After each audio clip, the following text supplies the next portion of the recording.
Soy una persona sensible, agradecida. Soy una persona que nació en Barranquilla, en Colombia, y vivió en Colombia y vive en Colombia. Realmente me considero una madre orgullosa de mis hijas. Tengo dos hermosas hijas, Nicole y Michelle, que me enseñaron a enseñar con el ejemplo y me enseñaron lo que era el amor incondicional. Soy una persona que disfruta de sus espacios, soy muy hogareña, me gusta decorar, tengo como afición la lectura, escribo, me encanta idearme recetas, valoro mucho las personas que me acompañan en mi trabajo, aprecio, admiro y quiero a mis amigos, que son contados con los dedos de las manos, pero realmente soy una persona que se dedicó y se ha dedicado a vivir intensamente y a expresar sus emociones. A mis 16 años terminé mi bachillerato y, como todos los que estamos en este espacio, me tocaba escoger el camino que iba a seguir como profesional. Había un camino largo, uno corto y otro mediano. Tenía que decidir qué camino tomar, siendo consciente que si tomaba cualquiera de ellos tenía que saber qué era lo que yo tenía que hacer para poder lograr mi objetivo. Me decidí por el camino largo, estudié medicina, me gradué de médico cirujana y una vez lo logré, en ese trayecto que fue arduo, que fue bastante, se podría decir que la medicina es algo maravilloso, pero que también implica sacrificio. He tenido muchísimas satisfacciones porque he podido servir, ayudar y salvar vidas. Me proyecto, luego me inclino hacia las neurociencias aplicadas que me apasionan, sobre todo las últimas que se han vinculado, que son las neurociencias, la neurotecnología, la imagenología, todo eso que nos ayuda a comprender el comportamiento humano. Me quiero dedicar en lo que viene a un mediano plazo a ser una conferencista internacional. Yo represento una empresa que está a puertas de convertirse en certificación para conductores y hacemos todo lo que es prevención, consultoría nacional e internacional. Realmente soy escritora de varios libros de neuroseguridad y quisiera llevar esos libros a la lúdica con partners o con personas que se han interesado, sobre todo en Iberoamérica y Latinoamérica, para proyectar y dar a conocer estos conocimientos producto de investigación de muchísimos años sobre los accidentes en las organizaciones. Siempre que se inicia un tema en una conferencia, para mí es básico reconocer el público, reconocer en el buen sentido de la palabra, pero generalmente me encanta mostrar mi vulnerabilidad. Yo, por ejemplo, he contado en muchísimas de las experiencias que he tenido en mi vida, tanto personal como profesional, y una de esas podría ser, por ejemplo, en este momento comentar cómo a mis 20 años tuve que tomar la decisión de, en medio de una cirugía, acompañando al médico urólogo que operaba a mi padre, tomar la decisión de o salvar su vida o extraerle los testículos. Era una decisión que yo podía sopesar, porque las decisiones en la gran mayoría se toman en forma inconsciente, pero aquí tenía que pensar y sopesar los pros y los contras, y fue cuando yo entendí y me pude dar cuenta que muchas veces las decisiones son conscientes, sobre todo, son para toda la vida. En ese momento tomé la decisión de retirarle los testículos a mi padre, que era un hombre joven, y él, cuando se enteró de esto, fue algo muy duro, pero siempre puse sobre él el valor de la vida. Nunca me atreví a decirle, padre, hice bien o hice mal, pero su comportamiento hacia mí, su confianza, y después cuando la vida me puso de nuevo en la disyuntiva de que tenía que tomar otra decisión, porque al final de sus días, a los 80 años, tuvo un desmayo, un síncope, y me tocó también tomar la decisión de operarlo de corazón abierto. Él siempre confió en mí, él murió después de esa última cirugía, a pesar de que superó la cirugía, tenía otras patologías agregadas que realmente no conocía el médico tratante y que se lo llevaron y se encuentra en este momento fallecido, ¿verdad? Que en paz descanse, fue el hombre que me dio la vida, a quien amé, y me di cuenta de que las emociones muchas veces nos impiden tomar unas decisiones que son fundamentales y son para siempre, ¿verdad? Pero que tenemos que saber sopesar, como el analizar y razonar de una forma consciente de qué tenemos que hacer y qué es lo mejor para todos. Esa experiencia a mis 20 años, siendo todavía estudiante de medicina, y luego cuando mi padre ya terminaba su ciclo vital, me enseñaron a mí que siempre tenemos que tomar decisiones y siempre va a haber emociones que nos interrumpen esas decisiones.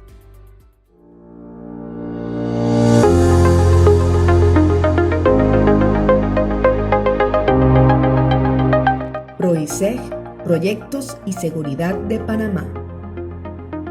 Bajo el sello de profesionalismo, es una empresa comprometida a desarrollar un servicio asertivo y oportuno en materia de prevención.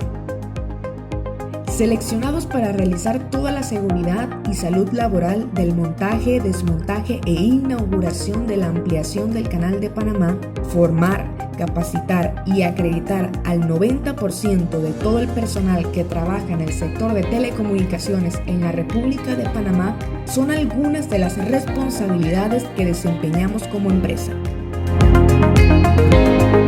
Proyección y planificación es el futuro seguro. Por eso, la seguridad es un valor que promovemos. El mundo de las emociones es realmente fascinante. Había antes un mito que decía que los líderes y los trabajadores debían dejar sus problemas en la puerta antes de llegar a la parte de producción. Que esos problemas tenían que dejarlos en su casa, que era un sinónimo de decir las emociones afuera y solamente la razón y ser conscientes de la tarea. Realmente las emociones son las que impulsan el comportamiento.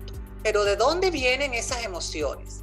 Realmente vienen de 3 aspectos importantes. La propiocepción, es decir, lo que nosotros sentimos es una construcción que hacemos de nuestra sensibilidad, de cómo siento mi cuerpo, cómo funcionan los neurotransmisores, cómo está la piel, la frecuencia cardíaca, cómo está mi cuerpo físicamente y en su funcionamiento normal, cuáles son las experiencias que yo he vivido, que tengo grabadas en mi memoria y el entorno que tengo en el momento en que se produce la emoción. Las emociones no podemos apagarlas ni controlarlas. Las emociones tenemos que gestionarlas, porque las emociones viajan de una vía muy rápida. Entran por nuestros sentidos, pasan luego por la amígdala y la amígdala da una respuesta casi que de inmediata porque ella tiene unas memorias grabadas. Esas memorias hacen que se tomen decisiones inconscientes que nosotros no alcanzamos a comprender, y cuando nosotros nos damos cuenta de la decisión que tomamos, el 90% o más son decisiones inconscientes. ¿Y qué hacemos con la razón o con nuestra conciencia? Justificamos lo que hicimos en forma inconsciente. Eso es un mecanismo de supervivencia. Nosotros, a medida que vamos viviendo experiencias y exponiéndonos en un entorno, nosotros vamos adquiriendo habilidades que nos permiten tomar decisiones. Pero es importante gestionar estas emociones. ¿Por qué? Porque realmente nuestro cerebro funciona en una forma completa. Nuestro cerebro es uno de los órganos más inteligentes, uno de los órganos más misteriosos y avanzados que podemos tener. Incluso a veces nos preguntamos si nosotros lideramos a nuestro cerebro o si el cerebro nos lidera a nosotros. Entonces, gestionar la emoción es fundamental. ¿Por qué? Porque cuando nosotros utilizamos nuestro cerebro, solamente tenemos un 2% de posibilidades de activar las zonas cerebrales. Es decir, para que tú funciones, para que tú aprendas, para que tú te muevas, necesitas energía que la da la glucosa y el oxígeno, entre otras. Si tú ese 2% de energía y de glucosa que necesitas para pensar, para reaccionar, lo vas a gastar en ese cerebro límbico donde nacen las emociones, ya sea emociones de miedo, de rabia o de felicidad o de euforia. Tú no vas a tener energía ni oxígeno para pensar en un determinado momento. Pero si tú le bajas el tono a esas emociones que salen y que tú no puedes controlar, si tú las modulas con un buen control inhibitorio desde la gestión de las funciones cerebrales superiores, tú vas a poder pensar y vas a poder tener emociones. Generalmente tenemos que hacer caso a esa decisión que nosotros queremos tomar de acuerdo a lo que nos dice la intuición. Tenemos que aprender a confiar, pero no quiere decir que todas las decisiones que tomamos en forma inconsciente son la verdad absoluta. A veces, como me pasó en mi vida a mis 20 años, se tienen que tomar decisiones conscientes, y cuando tenemos la posibilidad de poder poner en una balanza los pros y los contras, es cuando nosotros tomamos esas decisiones a través de nuestro lóbulo prefrontal. Pero ¿por qué son importantes las emociones? Porque las emociones impulsan el comportamiento. Pero ¿qué pasa con las emociones? A veces creemos que lo que nos sucedió es lo que nos hace sentir tristes, que lo que nos sucedió es lo que nos hace tener rabia, que lo que nos sucedió es lo que nos da miedo. Estamos equivocados. Realmente nosotros nos comportamos por las emociones que sentimos, pero que quede claro que la interpretación que nosotros hacemos a eso que perciben nuestros sentidos, es decir, la percepción de la información que viene de parte nuestra, de nuestro interior y del exterior o del entorno, esa interpretación que nosotros hacemos a esa realidad es la que nosotros prácticamente colocamos un título. Nosotros hacemos un análisis y colocamos un título a esa situación que es la que nos hace sentir esa emoción. Y de acuerdo a esa emoción es que nosotros vamos a actuar, porque la emoción definitivamente es la que mueve el comportamiento. Pero podemos gestionarla no pensando solamente en que el entorno tenga controlados los riesgos psicosociales, por ejemplo, o que tengamos un ambiente cálido y agradable, sino que nuestros pensamientos sean apropiados y que sean positivos, orientados a engrandecer o a aportar algo positivo a una situación que estemos viviendo. Una anécdota de mi vida: había terminado mi profesión, tenía mi empresa y sale de pronto una noticia que mi máquina Remington ya no tendría que usarla porque habían salido los computadores. Y el gerente general de la empresa en esa época me dice: bueno, doctora Marla, necesito que usted y la secretaria, una señora como de 50 años, yo tenía en ese tiempo como unos 30 y tantos, me dice, tienen que ir a hacer un curso sobre este tema del sistema, de los computadores. Y resulta que el curso quedaba en un lugar cercano donde residían mis padres, ¿no? Y llego yo a recibir esa clase de los computadores con la señora Ruth se llamaba, una señora ya de edad. Y cuando empiezo yo mi clase, que me ponen en la pantalla esa luz así incandescente, que me miraba y que yo veía esa cantidad de teclas y todo, yo decía, ay no, yo preferiría estar donde mi mamá, comiéndome una arepita que ella siempre me la sirve, delicioso, con un café. Y yo lo que voy a hacer es, señora Ruth, por favor, si Efraín le pregunta que si yo hice el curso, diga que sí, que de aquí no me he movido y que estuve las 8 horas los 3 días. Has de creer que eso lo hice por los 3 días, con la idea de que este tema de los computadores era algo opcional, que no era algo que yo iba a necesitar por siempre, que mi maquinita Remington estaba perfecta, que era incluso semiautomática y que yo podía seguir como siempre. No tenía por qué aprender sobre esos computadores que no me gustaban mucho, la luz me quedaba como muy incómoda a los ojos. Me fui, disfruté esos 3 días con mi mamá Y después poco a poco me fui dando cuenta qué equivocada estaba.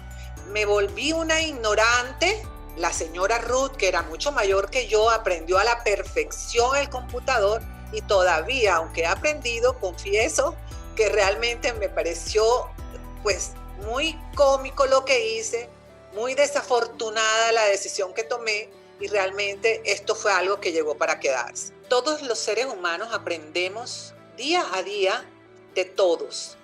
No hay nadie que tenga la verdad verdadera o la verdad absoluta.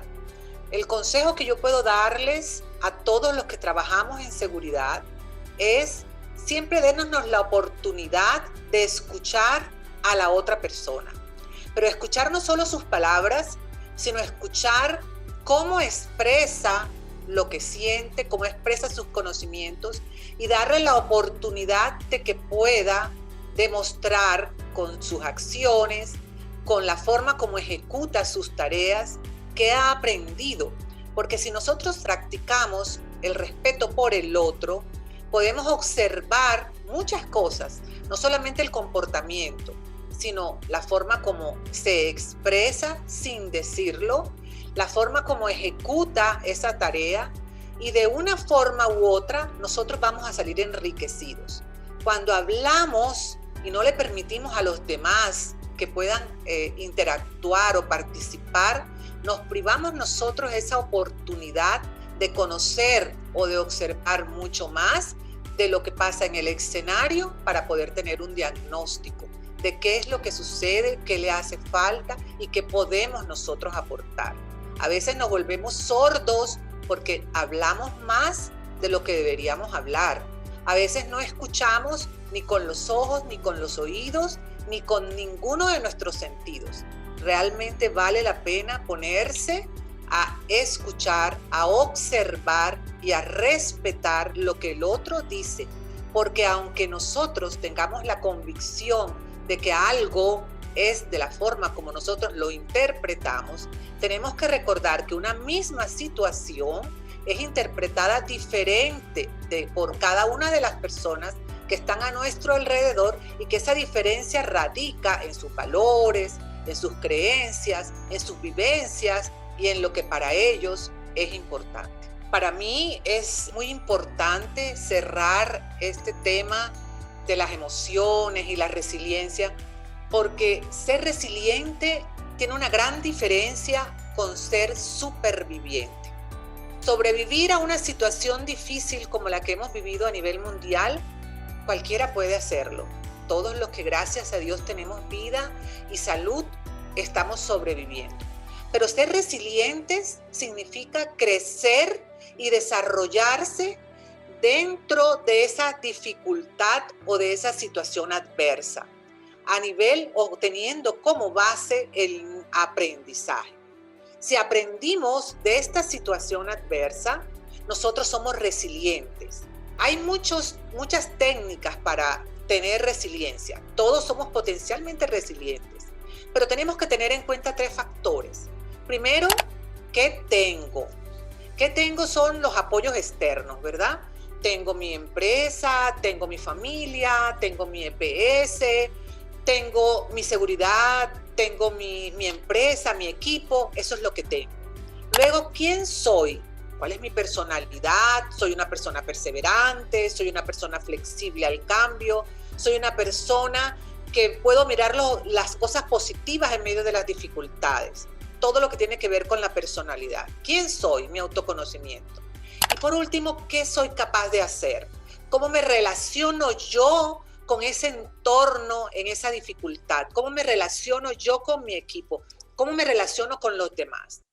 Yo quisiera, por último, darle a todos este mensaje. Realmente hay algo muy importante que nosotros tenemos en nuestro cerebro. Él está preparado para sobrevivir, pero a él poco le importa ser feliz. Quiero que tengamos la certeza que podemos modificar cómo vivimos, podemos modificar lo que sentimos, gracias a que algo muy importante, a la neuroplasticidad cerebral. Esa que le costó, que le valió ese premio Nobel de Eric Kandel en el año 2000, cuando descubrió que nosotros podíamos tener funciones distintas, estructuras distintas, basándonos en el conocimiento, en la práctica, en el entrenamiento y en todas esas formas de estimular o de motivar nuestro cerebro. Motivémonos para cambiar, para decirnos, yo estoy reinventándome, yo puedo hacerlo. El cerebro está preparado para volver a empezar. Lo importante no es fracasar, ni es lo más difícil, ni es un fracaso como tal. Cada vez que nos caigamos, tenemos que levantarnos. Tenemos que saber que tenemos una potencialidad que no lo tienen ni siquiera esa tecnología, esos humanoides y esas máquinas que a veces creemos que nos van a reemplazar. Realmente jamás nos podrán reemplazar porque tenemos algo muy valioso que es la teoría de la mente. Esa capacidad que tenemos para inferir lo que el otro siente. Los seres humanos y la especie humana va a seguir siendo resiliente y tenemos que aprender a fomentar esa resiliencia. Y todo tiempo difícil pasa. Hay una frase para terminar: después de la más negro de la oscuridad, siempre viene la calma, siempre viene la claridad. Cuando más oscuro está el día es porque ya va a amanecer. Este año 2021 viene con mucha esperanza, viene con muchos cambios, pero nos hemos hecho resilientes. Hemos logrado superar esta situación difícil desarrollándonos, creciendo y aprendiendo nuevas estrategias para vivir mejor y para adaptarnos a esta nueva realidad, que no va a ser para siempre, nada es para siempre. Por eso, gracias a todos, los invito a que tengamos esperanza, que sentamos amor por los demás y que practiquemos esa teoría de la mente donde nosotros podemos inferir lo que el otro tiene y aprendamos a dar, porque el dar es mucho mejor que recibir. Gracias.